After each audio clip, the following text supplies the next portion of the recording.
Antarctic ocean में 28 लोग एक शिप में सवार थे, लेकिन उनकी शिप लाखों टन बर्फ के बीच में फंस चुकी थी। उनको एक ही जगह पर खड़े खड़े 7 महीने गुजर चुके थे। उसी दौरान एक रात उनको शिप के नीचे से एक जोरदार आवाज आई और साथ ही शिप एक तरफ को झुक गई। ऐसा मालूम हो रहा था जैसे किसी ने नीचे से शिप को जोर से धक्का देने की कोशिश की हो। इसके बाद जो हुआ वो उनके वहमो गुमान में भी नहीं था।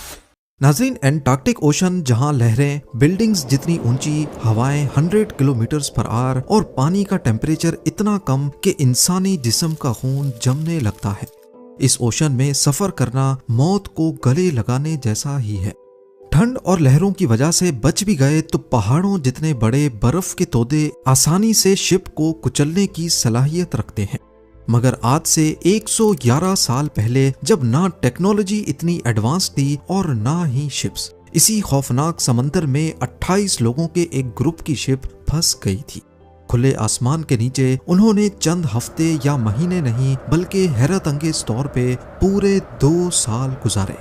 दूर दूर तक सिर्फ बर्फ, तूफानी हवाएं, खाने पीने की कमी और मदद बुलाने का कोई चांस नहीं। ये एक ऐसी सर्वाइवल स्टोरी है जिसे दुनिया ने नाम दिया है the greatest survival story of all time. इस स्टोरी के हीरो हैं सर अर्नेस्ट शैकल्टन, जो एक एक्सप्लोरर थे और उनका मिशन था इंसानी जिस्म की ताकत का एंड्योरेंस टेस्ट करना, और इसी वजह से इन्होंने अपनी शिप का नाम भी एंड्योरेंस ही रखा था। उन्होंने अपनी जिंदगी में कई खौफनाक मिशंस किए थे। 1901 में वो एंटार्क्टिका तक पहुंचने के मिशन का हिस्सा रहे, लेकिन 750 किलोमीटर दूर से ही वापस हो गए। 1907 में भी उन्होंने दोबारा इस मिशन को गले लगाया, लेकिन सिर्फ 150 किलोमीटर पहले उनको वापस पलटना पड़ा।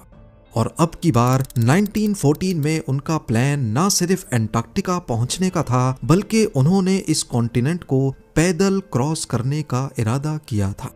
वजह सिर्फ ये थी कि सर अर्नेस्ट शैकल्टन वो करना चाहते थे जो आज से पहले किसी ने नहीं किया हो।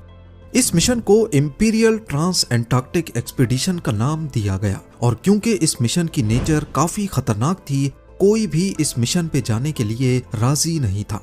सर अर्नेस्ट के लिए सबसे पहला चैलेंज था अपने एक्सपीडिशन के लिए क्रू को ढूंढना।